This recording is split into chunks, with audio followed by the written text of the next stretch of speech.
Hi, this is Teoh from Parkablogs.com. Just kidding, Liron here, and today we're painting Teoh from Parkablogs.com.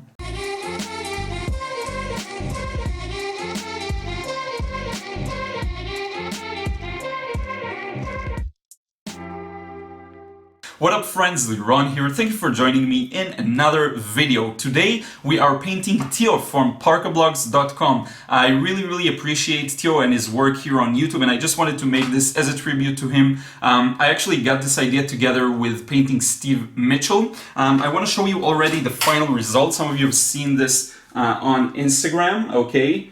So here it is. Hopefully you can see this. And also, I want to show you, just a moment. So I've been using this as a reference. I just taped together 2 pages, printed this in after posterizing the original picture, just to make things a little simpler for me to recognize where the values are and where everything is. So anyway, this is a really helpful way of doing this. I discussed this in my previous portrait, so I won't repeat that. Maybe we'll talk about it later on during the process. So anyway, yeah, you're gonna see the full process. This has been a bit of a slower painting. In terms of the process, I got some things to work out really nicely, and that part was quick. But then I really took my time with the second and third washes, and so you will get to see the entire process start to finish, and I need your help. I need you to, I'll tell Teoh about this, and I'm sure he'll see this, but if you can kind of let him know on his channel that I did a painting of him, it'll be nice. But anyway, yeah, I just really appreciate his work. I learned so much from his channel, and I will probably frame and send this over to him if he'll be interested in it. So anyway, without further ado, let's change the angle and get started. Okay, so I've got the drawing ready, and I'm using the same tactic I used for the apple. I've divided it into different areas of different values, and it's really important for me to make things as easy as possible. I didn't play as much with the posterize, so I left it at a pretty high number of different values. But in any case, now what I'm doing is mixing some of the red and the yellow. So I'm using my Cadmium Red Light and mixing with Chromium Yellow Hue. And just moving along the area of the face. The left here is in the shadow. We have a highlight we need to pay attention to. This is basically the most challenging, at least in my opinion, stage here, because it really is a large wash, and you have to make sure it's even all throughout, and you know, you want to avoid the highlights, so there's just a lot of things to pay attention to. What I find ironic is that in this stage, you kind of think sometimes you go too dark, and it's never too dark. You can really go wild here because the paint is so wet that when the water evaporates, it's going to be so much lighter. By the way, you can see the reflection of the sky on the left, so I hope you enjoy this throughout the process. The one thing I did notice that was really helpful here, and this is if you want to talk about strategy and process in painting, is that you see where the glasses are. I used this as a breaking point for the wash to make things easier for me.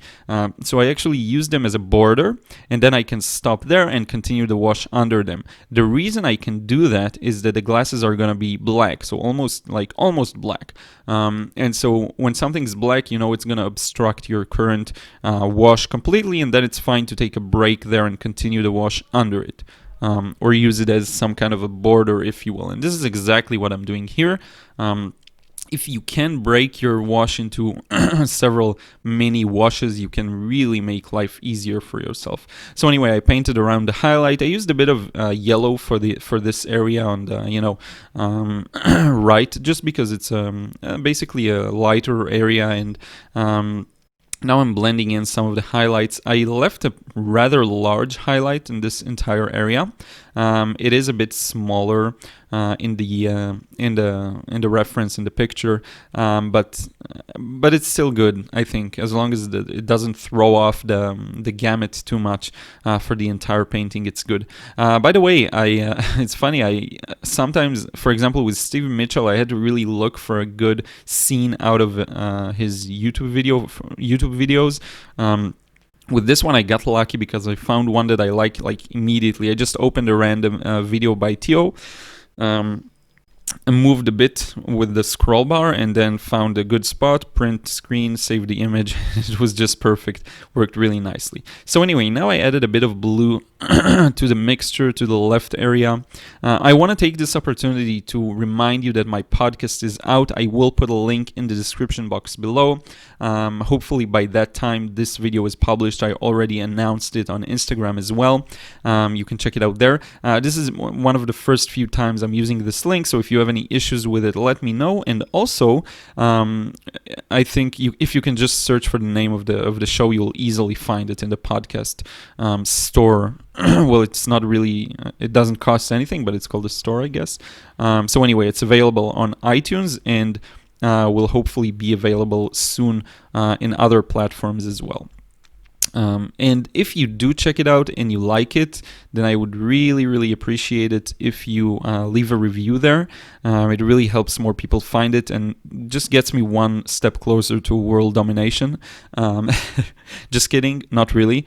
Well, not really kidding. I am looking for world domination. But in any case, I also let you know there in the podcast, in the description, I say that I'm looking to be a really prominent figure in the art world, in the art and creativity, everything that has to do with that. And so this will definitely help me. So thank you so much for your support. So now I'm moving on to the next part of this wash, which is under the glasses. And here I add a bit more green to it. So I mixed, you can see it's kind of an olive dead green. And the way I do this is by mixing the same, just green using yellow and blue. And then I'm adding a bit of red to kill it off. And this red really turns it into an olivey, kind of more gray green. Because the Phthalo Blue I'm using together with the Chromium Yellow Hue produce a really bright bright green that sometimes I don't want it to be as bright. Okay, so yeah. And now I'm adding a bit of darker to the left because it needs to be a lot darker. And this is where I got lucky because I did it so dark that even when the paint dried, it was still pretty dark. And so I didn't have to come back with an ultra dark wash around above it and next few layers. Sometimes I forget how to talk, so you'll have to just forgive me for that. Okay, so sorry about that. I really hope, by the way, that the podcast improves my my talking skills, I guess, because with the video it's just working on one aspect, but with the podcast I find it's really funny. So with the podcast, I find that sometimes I lose track of my thoughts or like the ideas I want to talk about. And with video, it doesn't happen to me. So I guess I'm just more used to the camera now. And with the video, I really am quick on my feet. If I forget something, it's just for a moment and then I remember. With recording audio, it's like I have one less anchor, I guess. And also some of the topics, to be fair, that I talk about are a little more less practical and more like let's discuss. And so yeah, in any case, I'm highly allergic today, so hopefully that won't make my voice too weird. I really have to, I don't know, it's so weird sometimes, it just happens. In any case, now you see how that how I mix that green, and the green that I got now is a little more let's say strong than the previous one, and this is what I'm gonna use for the shadows on the nose. Okay, and I really love this green. And notice again, because I'm limiting myself to 3 colors, and really this painting was only done using 3 colors for real, like nothing else. No indigo here and there to shade some stuff, nothing. So because I do that, notice how harmonious the colors look. Okay, now another warning, I know we're like 9 minutes into the video, but I just wanted to warn you that it is a rather long process. Okay, so it's a video of about an hour and a few minutes, and this is because it was a long painting process. So yeah, I really took my time there, and I really don't skip too much. Just I cut out some of the mixing and things like this. Now, one tip I would give you, because I would actually give it to myself if I knew it a few months ago or a year ago, is not to worry too much about having the initial wash even. Now, I know it does make the wash look better if it's even, and right now I'm putting a very dark area around the left side of the nose, and then I'm letting the edges dry, and I won't be able to merge it too much with the other part of the wash on the left. I know that. It does make it sometimes a little less graceful. However, it's not as important as at least I thought in the past. First off, because the next washes are gonna fix much of this, and second, because even if it does look a little fragmented, it actually ends up looking good many times. Okay, so I wouldn't worry too much about being really stressed about getting the wash to be even. I actually learned this on my second round of learning from Stan Miller's videos, because I rewatched some of his tutorials, not all of them. And I saw that he really doesn't care about letting some parts of the wash dry. He's into like painting what you see, matching the values, and that's it. He doesn't really care even if a part of the wash completely dried and then he goes back over it. So I think it's one of these rules that you can break if you know how to. And yeah, I don't watch a lot of painting processes recently. When I think about it, I really pride myself right now in painting more than I'm watching, because it's so easy to go down that road of watching video after video, and it's so fun to look at people paint. And I'm really proud to say I'm not a big consumer of painting process videos. And again, the reason is not that I don't like them. I love them. It's just, for me, it's not worth my time. I'd rather really put emphasis on practicing. When I was starting out, it was important because I literally had to learn so many things. And also I find that and this is really interesting, the experience you get from watching the videos, at some point you get diminishing returns when you know enough. But then when you, on a practical level, improve your skills, when you go back to those same videos, you start noticing things you haven't noticed earlier. And then you have a whole new learning curve ahead of you or in front of you. So you kind of learn in spirals, I guess. You learn and then you learn the same lessons in a different way. And I find that to be true for many areas in life, not just painting. So now, after I finished with the shaded area of the nose, and there's a big shadow on the left, I'm adding this kind of mid value between the very light and the dark shadow of the nose. One important thing that I think it's really an ability that you have to develop is the ability to go through that ugly stage of the painting and really see the magic that's turning out in front of you. Because right now, if it was in the past, I don't know, I don't think I would give up on it because it looks really good, but still, many paintings I just abandoned because they didn't look exactly the way I wanted them to. And I mean, it just won't. It won't look the way you want it to in the beginning. It takes some time to build it up, especially with the first wash that has some value differences, but not all of them, because you can't really get all of them because the paint dries so much lighter. So you have to really allow yourself time to see the painting unfold in front of you. And the irony is that it's the hardest to do when it's your work. So for example, while working on this, I really had no idea what the result's going to be like right now. You probably see it a little better because you're a little detached from it, even emotionally. You just see it building up and you're like, yeah, I can see that's Teoh. I can see it immediately. You have to understand that when I was working on it, I wasn't seeing him immediately. Okay, so this is really important to understand. On that note, I will send Teoh this video and hopefully he will see this and maybe even comment. And I want to send him the painting as well. And yeah, it's just, I find these to be very fun because there's an added value of actually painting someone we all know, or some of us know, a lot of you know, I guess. So now what I'm working on is basically the darkest area of the entire painting, which is the mouth, in the area next to the teeth. I just thought I'll blend some of that shadow there, but in any case, this is the area that will end up being the darkest. Okay, so I'm negative painting around the shape of the tongue and the shape of the teeth, and it's not going to be dark enough now, and it's also the teeth are going to be too light now. Okay, so remember that we were going to equalize everything in an additional wash. And I have to say, this painting, I feel like my process was a little different. And let me tell you what I mean by that. So usually my first wash, I run through it really quickly. Sometimes it takes a little longer, sometimes a little shorter, but with most of them, it ends up being a rather quick process. And then I have a few more washes to tighten things out together. So maybe like 2 or 3 more washes.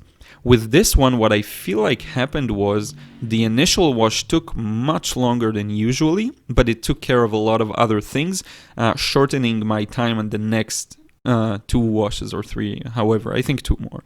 So it's just very interesting to see how I just feel like I did a good job with the first wash, and then it saved up some work down the line. Okay, and I think it's actually the best case scenario to have it that way. If you can do as much as possible on the first wash, like really define the values and the colors, the composition, all of that good stuff, then you're golden. You know, it's gonna make life much easier for the next few washes. Yeah. So now the area on the left that I still haven't touched will be much darker. Now, sometimes it's harder to get a very dark wash in one go. So I recognize that fact. I'm aware of it, and I'll just do my best to put some kind of dark value in this area and not worry about it too much. And I'll try to do it really quickly. Okay, so I'm just gonna fill it up really quickly, and you'll see this soon. And I'm using a pretty grayed out color here. So yeah, I'm using upstrokes just because I find it easier to move along the natural curve of the shape of the face that way. So I'm using the brush a little differently. This is something I came to start doing, I think, only in the last 2 months. So I've been in like learning watercolor for about a little under 2 years, and this is something I just started recently, really playing with the direction of the brush strokes. It helps to vary the painting, but it also just helps getting into some tighter spots, and you don't have to it allows you to avoid accidentally touching some parts of the painting as well, which I think is important. So now you see this area on the left is significantly darker, but it's not even close to being as dark as it should. What I'm doing now, I'll pull it through to the edge of the red area, and then I'll just blend its edges, because I didn't connect these two parts of the wash properly. You know, the cheek already dried, all the pinkish color already dried, and now I'm coming back with a darker color, and so just trying to slowly connect the two, and it is important to connect them if it is possible. So you'll see me doing it right now. You see, kind of trying to blend the edges. Now, another thing I started doing recently is paying a little more attention to edges than in the past.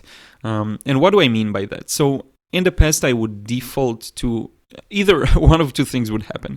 One, I would forget to blend the edges completely, which would lead to a very fragmented look, but not in a good way, not in a spontaneous way, but just in a fragmented way. This would happen, or in other cases, I would be so panicked to get all the edges nice and blurry that everything would be blurry. There wasn't enough variation. And now I think I'm starting to get this whole variation thing. So for example, if you look at his left cheek, which is to our right, and you look at the highlight there, right under the glasses, you'll notice how some parts of it are really blended in, especially the left edge of it, but the top areas that are close to the glasses are barely blended. They're very harsh changes, and thanks to the pencil, they look even more harsh than they are. Harsher, I guess. But yeah, so just trying to get that variety of edges, not just all edges blended together and everything is, wet and wetty, and also not forgetting about it completely and getting a fragmented look that just doesn't look good. So now for the neck, there's quite a lot of details in terms of light and shadow, just to get those, the chest bones, I guess it's called, and the entire area of the neck. So I'm just trying to put in the values and then blend them in using water.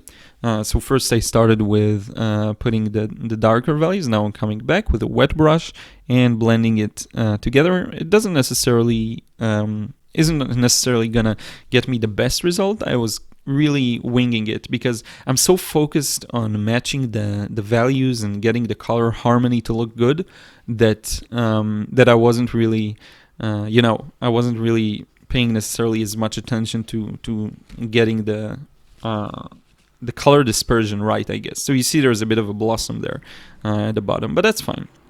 One other thing I wanted to say, and I think works, notice by the way the minimalism of brush strokes, trying not to do too much. But in any case, and I'll have to blend that top edge as well right now. I think one thing that really works well here is, again, the color composition. And what do I mean by that? So on the right, you have the yellow, and on the forehead, there's the yellow, there are the reds. Then as we move left to the shadow, for example, the nose, you get a very deep green.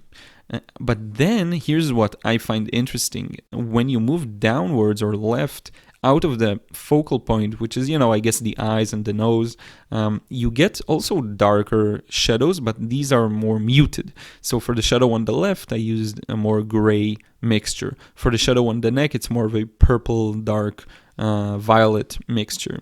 And what this means is that the colors also really command your attention here. So the strong, vibrant green in the middle, or deep green, pulls your attention to the nose, and then the other shadows provide some kind of a support. Okay, so I think this works really well. I generally tend to move from yellow and red to blues when I shade in general. But in this example, it's even better because there is an extra level of cleverness to it, I guess, which is even the shadows in the center are different from the shadows in the periphery or like the other areas. So that's a good thing. Now there's this area of the glasses that I still didn't touch at all, so I just want to get that in, and then that'll probably conclude the initial wash almost completely. I still didn't do the hair and the ear. These are things I'll add in just a moment. Now this yellow that I just put in was a stroke of genius, pun intended.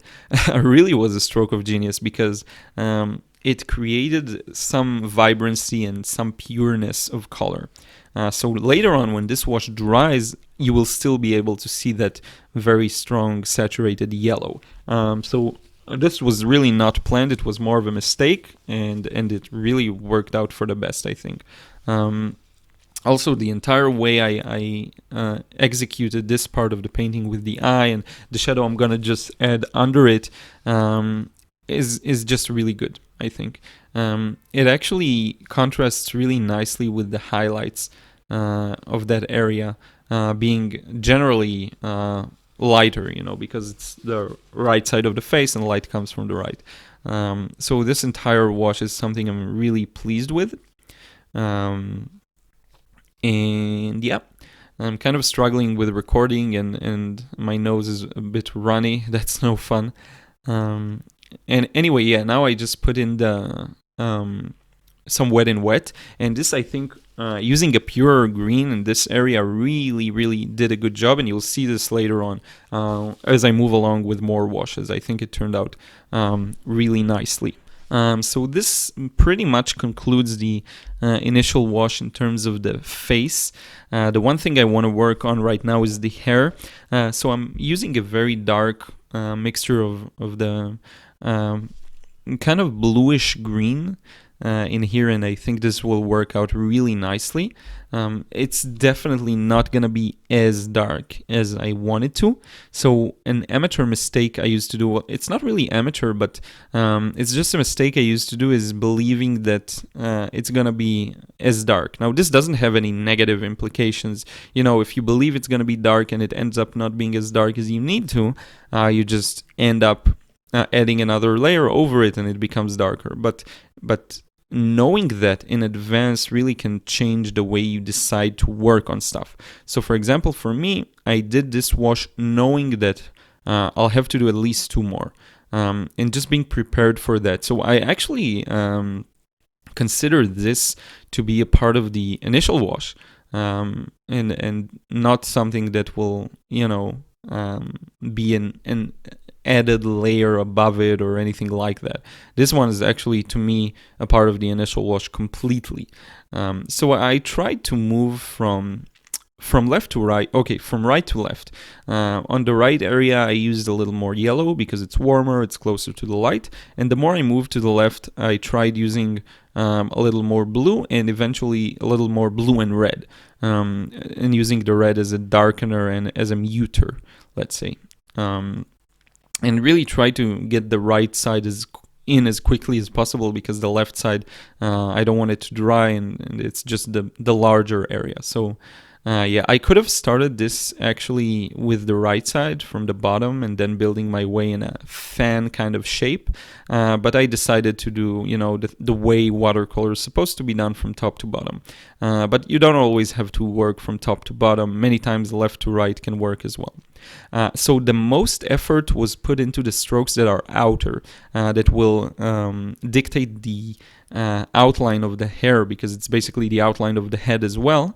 And then in the middle, you can kind of go crazy and just put the color in there, adding a bit more blue to it, and just moving along, adding some more and more and more, all the way to the ear. The ear is funny because I'm not feeling too confident about the way it turned out, but it's such a minor component here that I don't really worry about it too much, So I sometimes pause the recording just to get some things done. I'm just scheduling a video as we speak. I think one of the things I became best at is actually multitasking. Recently, I just do tons of stuff together, and sometimes I really need to stop myself and really try harder to convince myself to do things, one at a time. But anyway, I just accidentally touched some of the wash, so I'm fixing it, and luckily it's the first wash, so it's not going to be a big of a problem. Talking about hair, I'm going in a few hours to get a haircut and also trim my beard. So I hope it'll look nice, and you'll soon get an update. If you're following me on Instagram, you probably saw this already, because this video is scheduled for Thursday and it is now actually Tuesday. One thing I didn't talk about for a while is that I'm really looking forward to going back to daily videos. I just want to do it in a smart way. I feel like I'm starting to want to document more of my day and my life, because I think that there's just more to learn from that, especially, and this is something I really keep thinking about, for people that are artists and are interested in just becoming better in their in everything that has to do not necessarily with just creating art. So with personal productivity and making money and the business around it. I don't see myself as like a mentor or anything at all right now, in these fields, in the business of art and things like this. But I do think my journey and the things I learn as I go along can be super valuable to some people. And I am starting to see some successes here and there. I'm trying to develop perspective and really be patient about the whole thing. But I do start to see some successes, and I think it will be really cool for people to see more of that. So literally, like me painting and then doing this and then working on that, and while maintaining, of course, the all of the how-tos and things like this, because I always want to teach like the actual practical stuff.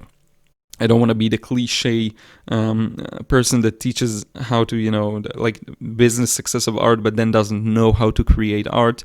I'll always want to be on top of my game in this sense. So anyway, yeah. Now I'm working on that bottom area of the shirt. I mixed some blue here and some gray, kind of grayed out blue, or maybe very, very grayed violet, I guess. Keeping things simple here, just really trying to get some kind of first impression that I'll be able to build upon in the next wash. What I'm doing now is mixing a very dark green for the shadow on the right. There's a pretty strong shadow there. It's almost black actually, and I thought a green color would be a really good way of creating that. So I'm doing that right now, and then I'm gonna add a bit of color to the shirt, and I'll find out later on that I didn't get it to be dark enough, which makes sense, first wash, but I still could have gotten it to be even darker than that. But anyway, yeah, that's just for the next layer. So for this side, I thought, to negate or break the pattern of blue here, I thought of using a bit more red. And when you look at the entire lower part of this painting, it actually it is quite interesting, I have to say, because what you get is blue on the left, right under his ear. If you go all the way down to his shoulder. Then you get yellow on the neck, and finally you get some kind of a red on the right, or it's a bit of blue and a little bit of green, but also red. And I just think this is a really good transition for helping this have some kind of interest, aside from just getting the values right and getting the drawing right. This adds another level of getting a nice harmony there. So it just works really well, I think, in terms of the harmony. So now comes that second wash of the hair that I talked about. It's not close to being dark enough, so I'm starting there. I don't remember if I'm just going to pull this and connect it to the shadows on the face and stuff like that. We'll have to watch it together and see if that's the case. Sometimes, really, I do these videos, like this painting is from yesterday, and I already forgot many of the things that I did there. But sometimes it's even worse, especially when I used to do that daily. I would record so much that I would end up with so much material, and a painting, like if I'm working on a video right now, it could be of a painting that I did a week ago. Sometimes more than this, sometimes less than this, but it could definitely happen. And it would literally be for me like, hey, let's watch it together with you and figure out what I was doing. So this is kind of the case with this one as well. I feel like mainly because it was such a long process that you can't really remember everything. So not as much as because of time passing or anything like that, but more because it was a long process, I think. So yeah, it appears I'm pulling this shadow from the hair itself. Now I remember. So I'm getting that shadow on the left side of the forehead, and notice how I'm working with my guidelines that are a little less visible now because of the first wash, but they're still pretty visible, or at least enough visible so that you can successfully work with them. I'm just moving the mic a bit, so hopefully there won't be too much noise. Mic handling noise. So anyway, and now you see that I am working with the guides, and there is a part there I need to blend, and I'll do that in just a moment. But this really goes to show you the importance of having these guides, because they just allow you to find yourself later on, and it's so easy to get lost in the details, and that just you don't notice where it's supposed to be light and where it's supposed to be dark. And the more further along you are in the painting, the more reference points you have so that you can compare and know where to put stuff in terms of values. But still, I find that having some guides is crucial at times. So now I'm connecting the dark glasses basically to the hair there.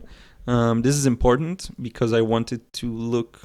I don't want it to look like the glasses are kind of stuck on the face. I want them to be a part of it, and I already took care of the middle part, but now the left had to be taken care of.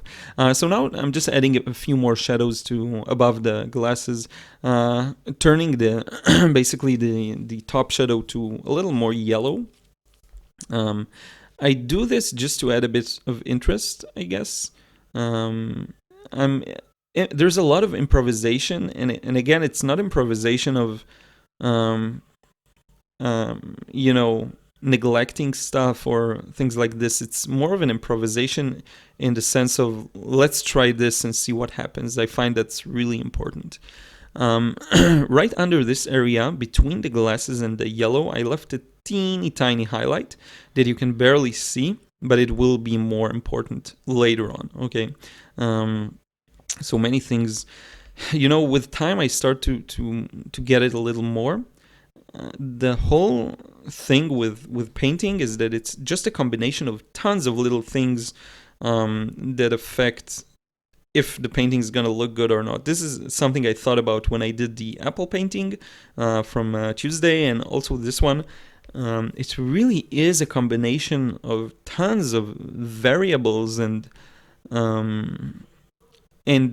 it's like, like they say, the devil's in the details. Like it's every small aspect of the painting adds like maybe 5% of looking good, and then when you combine all of these you get to 100%. And if you get a few of these off, like how even the values are, how even the washes are, but then again they don't have to be always even, so that'll be how even the division is between washes that are blended and merged together and washes that aren't.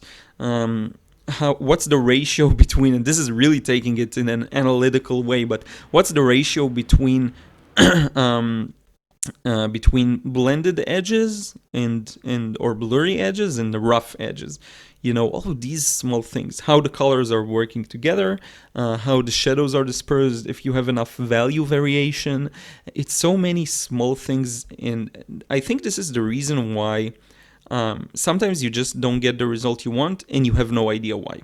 For example, and this is a really good example, if I compare this portrait to the portrait I did of Steve Mitchell, I think this one is much better.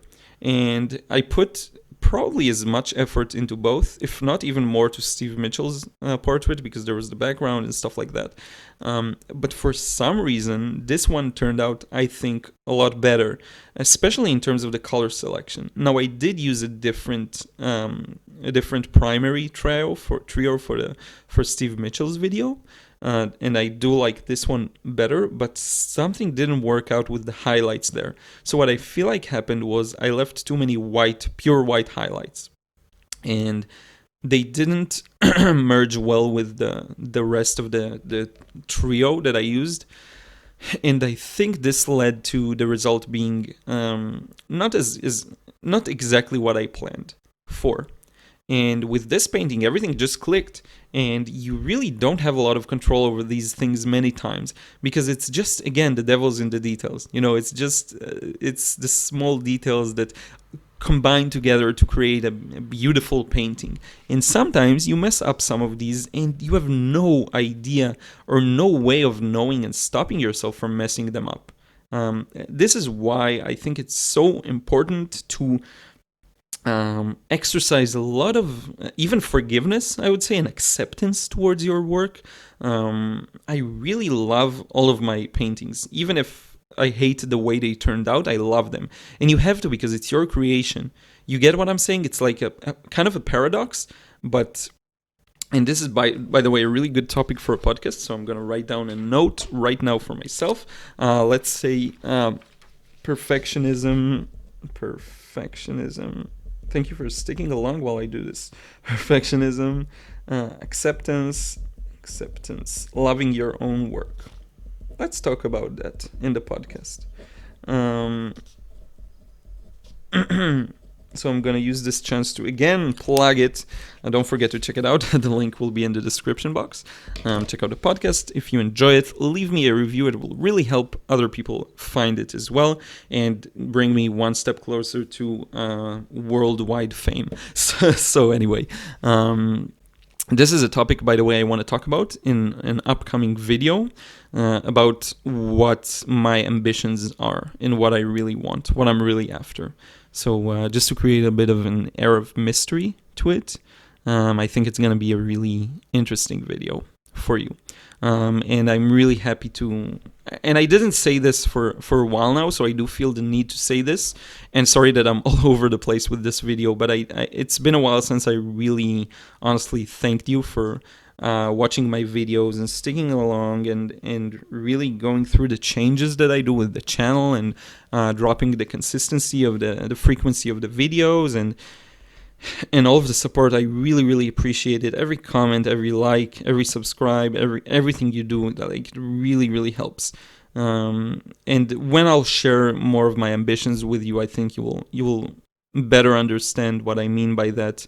I aim pretty large, and so I'll be really, I'm really thankful for everything you do. Really, thank you.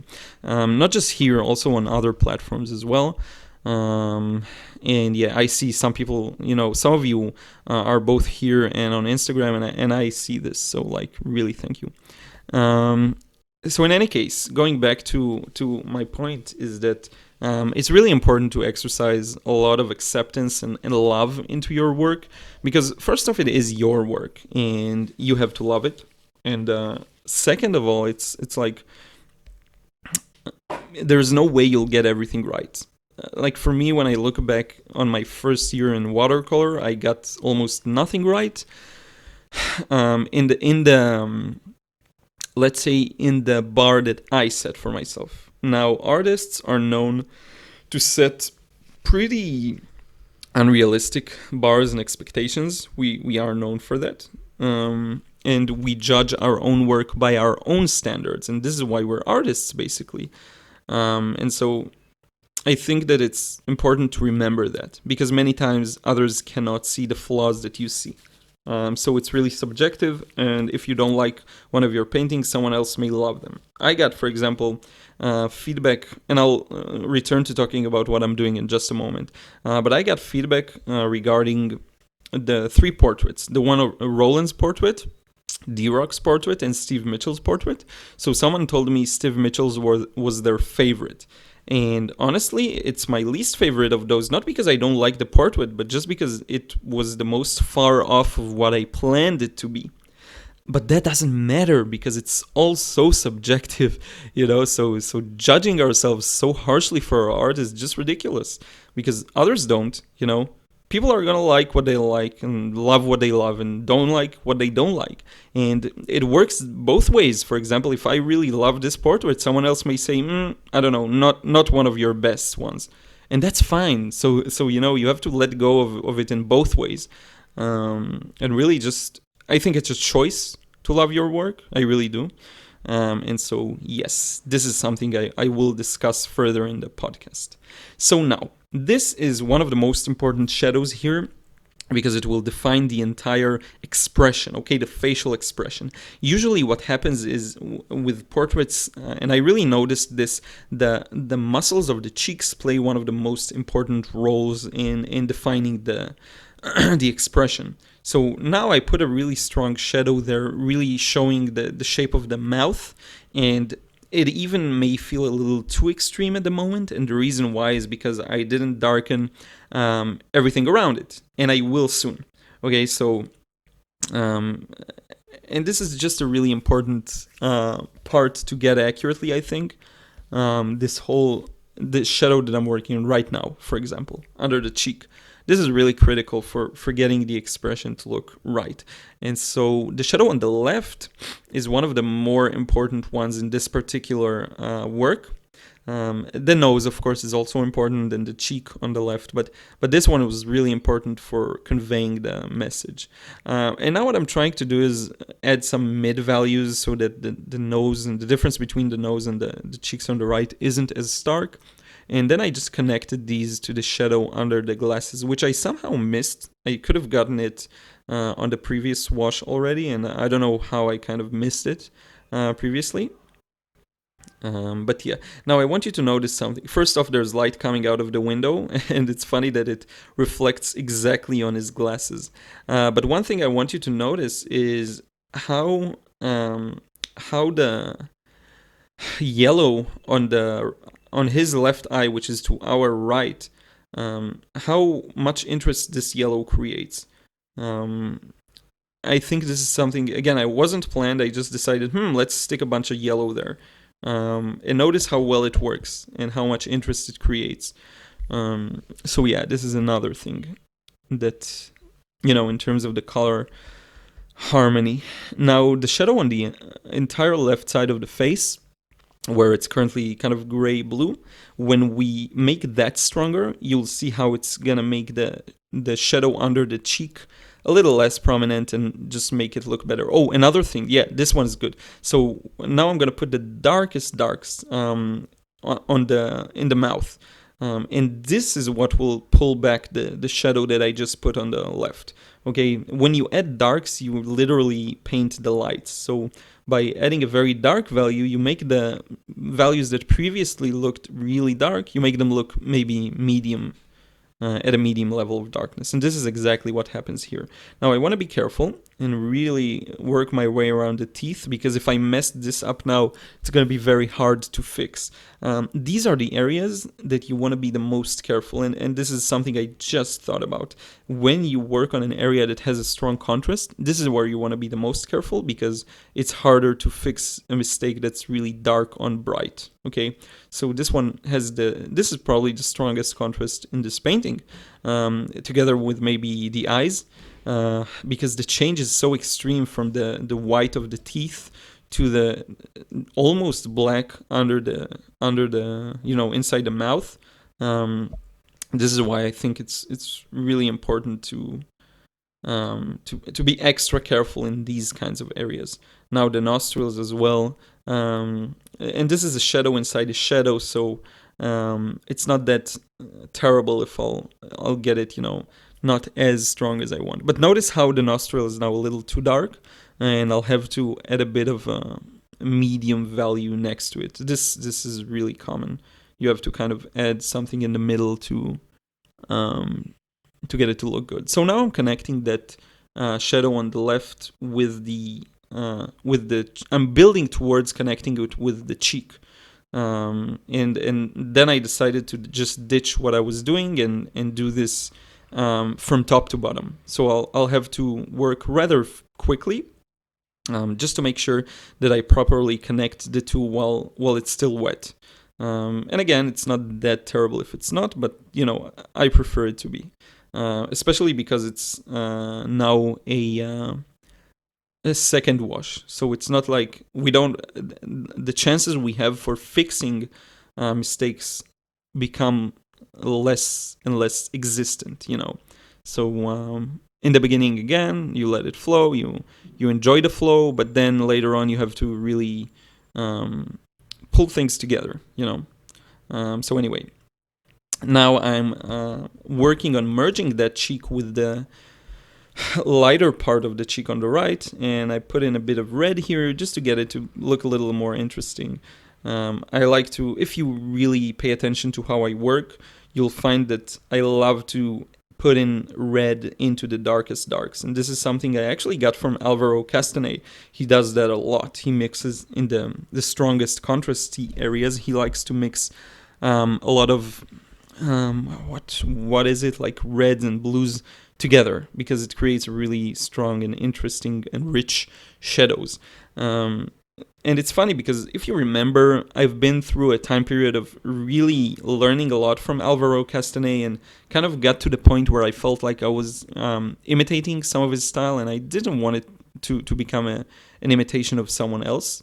And so I kind of let go. Regardless, it was time for me to let go and go back to the basics, I think. But as I planned, I learned some stuff from him. Okay, so it's not like it was useless. It was actually really useful because I learned how to make the colors interesting and varied with the red and blue, and I learned how to simplify some things, So yeah, I just think that's it's really important. It's just one way of soaking up something that's really good in someone's work and then incorporating it into your style. And this is one of the things that I really enjoyed here doing. I actually, funny enough, I enjoyed the shadows the most. like doing the shadows. This is really one of my favorite parts. As much as I like that initial wash that's really free and flowy, the shadows are really a fun part for me. So yeah. One other thing here, I only now indicate that strong shadow and under the chin. I barely did anything there, and it's just funny that I only now got to it. But yeah, so now I decided to add a bit of olive green to it. Well, not the color olive green, but I mixed some olive green. So yeah, it was actually a lot of fun to get this. I'm really pleased with how the neck in general turned out. I think I did a really fine job there.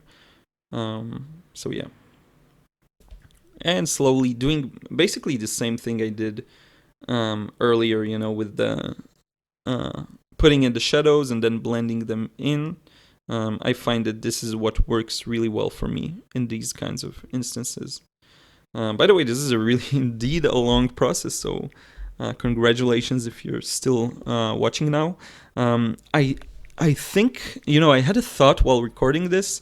It could be really cool if I could repurpose this video for a podcast, but I don't really see how that'll work because there's still so much visual stuff going on, I'm still talking a lot about what I'm doing and what I'm working on in the painting, so it wouldn't work as a podcast purely, but hopefully it does work as, if you can put it while you work,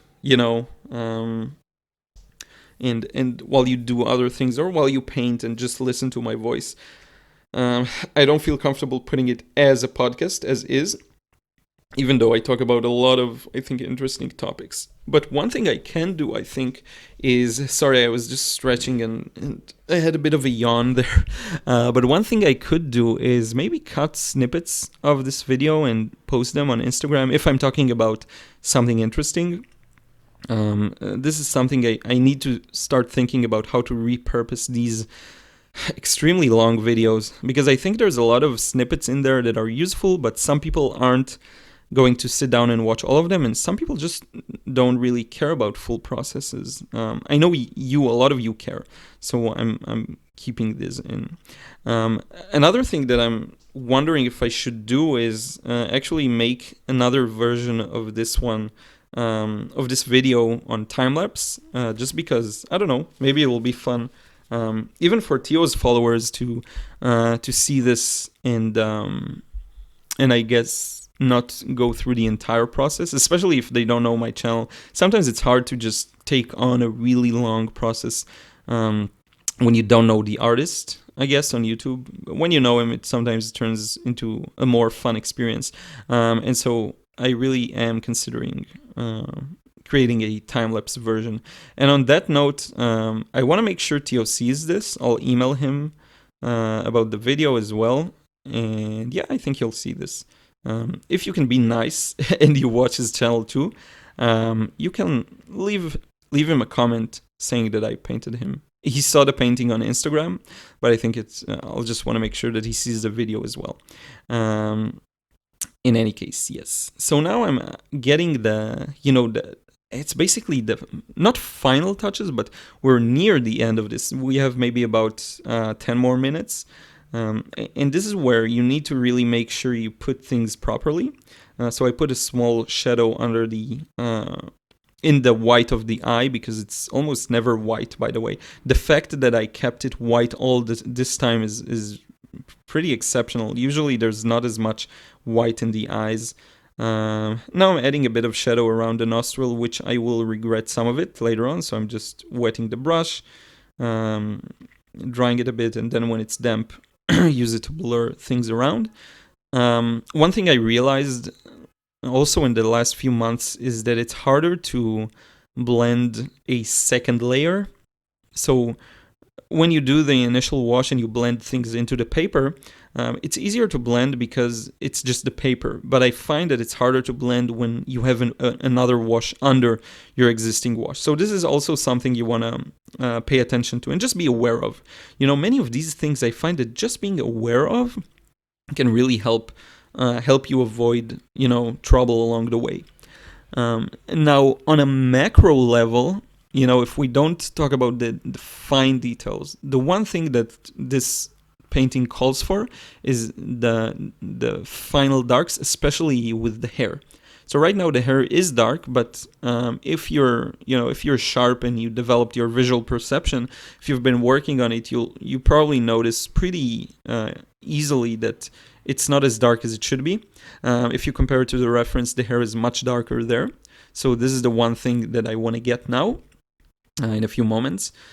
And then I will connect that with the glasses, because the glasses also are supposed to be really dark, and I still haven't gotten them in at all. I kind of kept it to the end. Sometimes when you have something that's extremely dark, you can keep it to the end. Again, as I mentioned, because it will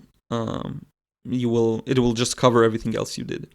So this is exactly what I did with the glasses here, and the fact that they even exist here was super helpful in breaking the wash of the face, which is the largest wash here. By the way, one more thing you'll notice this mainly when I add the glasses, but there's a strong highlight on them, and this is why I left their entire top left area white. Okay, so you'll notice this. Now this right side felt like it didn't have enough red in it, so I add more red, and this is actually the texture of the shirt. It just felt like we're looking at nothingness, I guess. So I decided to add a bit more red and yellow to it, because there was this similar pattern on the shirt. And then I'm strengthening some of the shadows on the creases and the folds. These are really important to giving this a feeling of depth. And notice how, again, the shape of the waviness of the pattern matches where the shadows are. This is another thing that's fairly important. And another example showing that the devil's in the details. Now, the tongue was way too light, so I used some red to push it back a bit, because the too white made it pop a little too much. So I just added a bit of that red. And I'll add some yellow, some very strong yellow, and do wet and wet for the top parts to get them a little darker. Okay, gradually. You see this? I think it really worked out nicely. Now, the one thing I want to do is connect that to the lips, because the lips aren't supposed to be that bright in the center. So I'm just pulling that red and putting it down there. This is really important to bring the teeth to pop more in the highlight on the lip and all of that good stuff.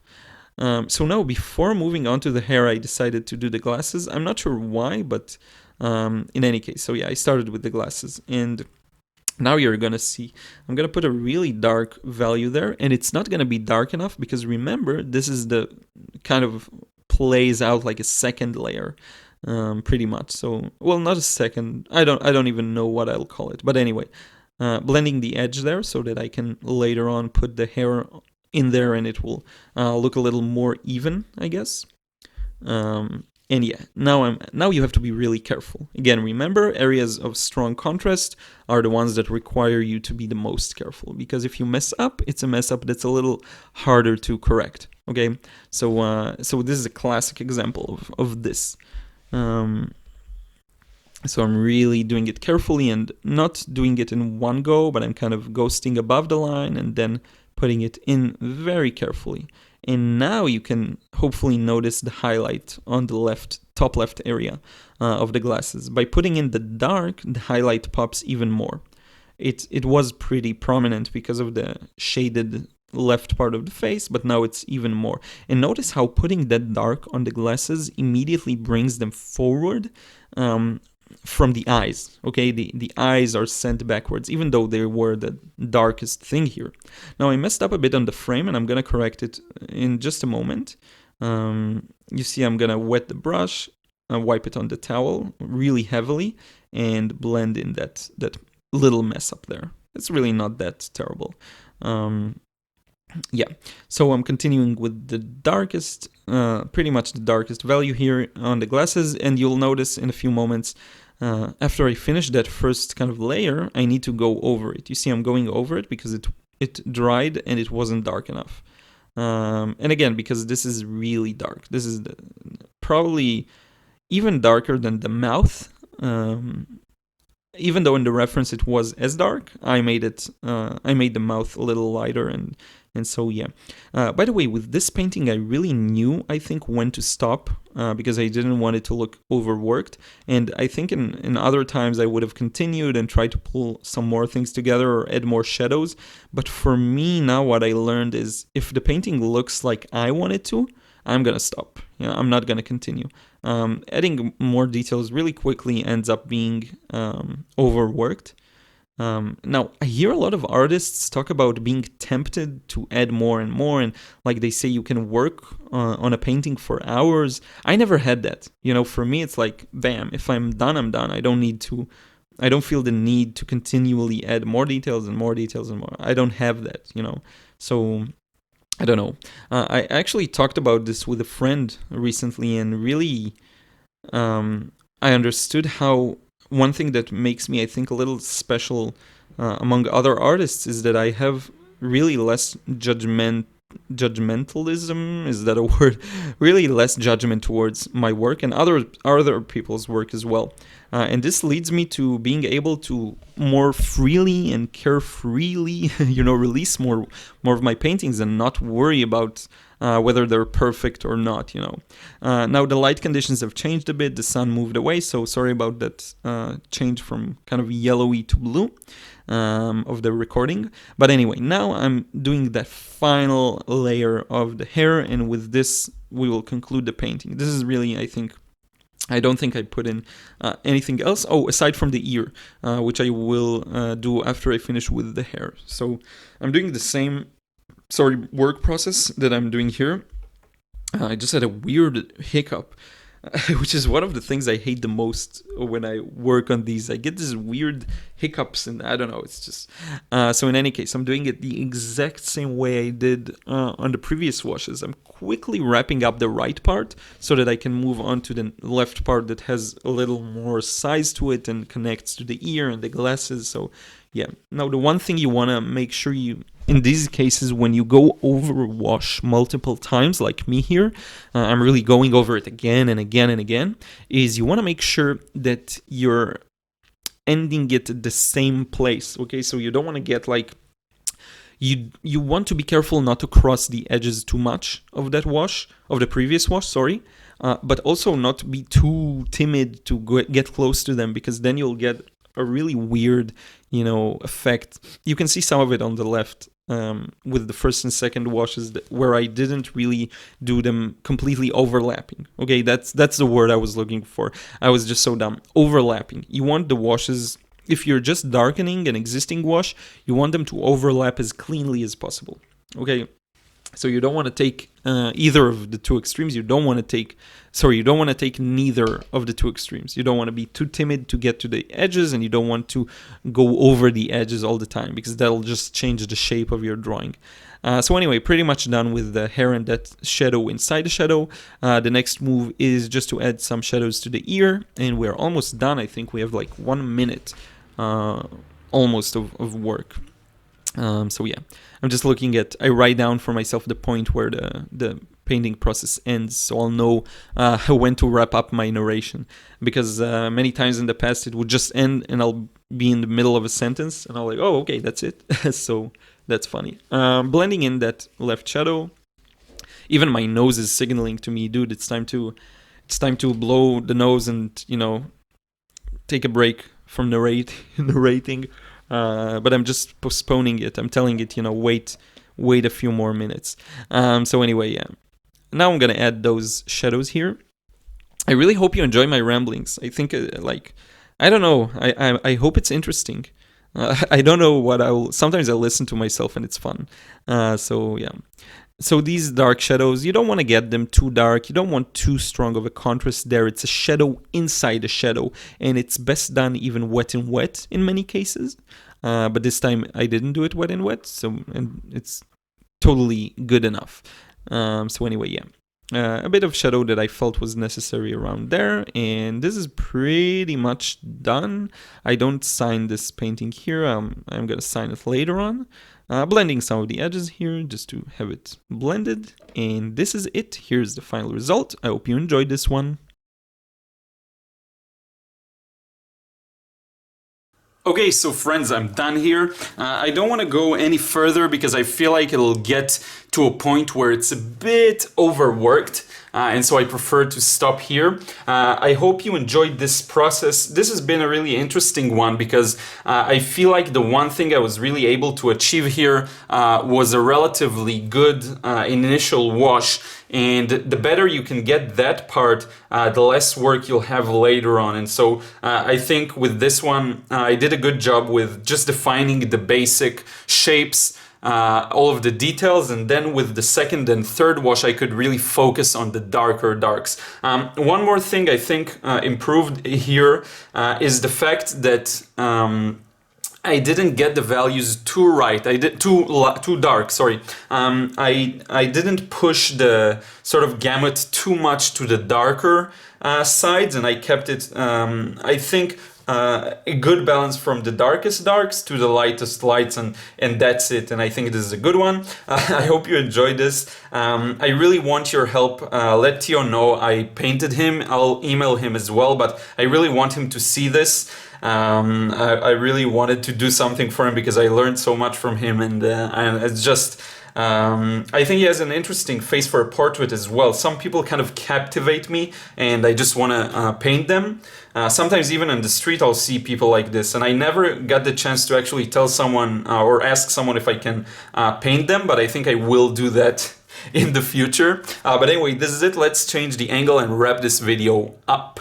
But before we do that, I just realized I didn't really show you the details, so I just zoomed in a little here so you can just better see all of the details. I really like that yellow spot here. The colors don't come through perfectly in the camera, unfortunately, because that's life, and hopefully I'll upgrade to a better one, better light conditions, and then it'll improve. But anyway, in any case, just wanted you to see a little more of the details. Here I kept things very blurry and messy. I tried not to mess too much with other areas. I feel like it can get overworked really fast. So even though I didn't get the perfect definition, I wanted, especially around the left area here, the nostril, I feel like it still is a good representation of his face, so I just stopped. Some other things, I didn't really make a strong separation between the neck and the face, just didn't see the need to.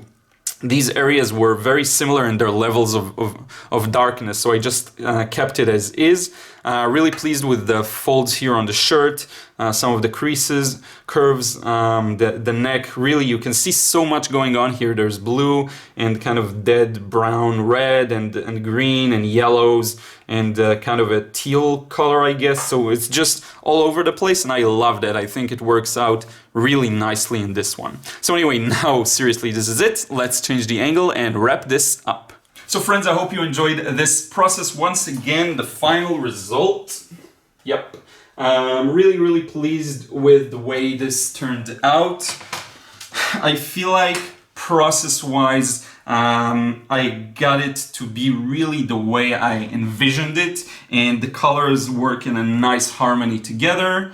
Really not much to say. Again, I will let him know. I'll keep you updated if you're interested. But it's just, I find it so fun to paint other YouTubers, and I'll probably continue with this trend. If you have any suggestions, let me know in a comment below. I've already gotten a few suggestions, and I will do some of these, okay? So surprises coming up in the future. And yeah, this is it. If you haven't already, subscribe to my channel here on YouTube, follow me on Instagram and Snapchat for more daily updates and works in progress. You can see all of this in stages. You can see the initial wash, a bit of a better or higher quality. And yeah, I already got the podcast out. I will add, if it's already on iTunes and everything, I will put a link in the description box as well. I will do, I think, a proper kind of launch video. And yeah, this is it. I hope you enjoyed this one, and I will see you again in another video really soon.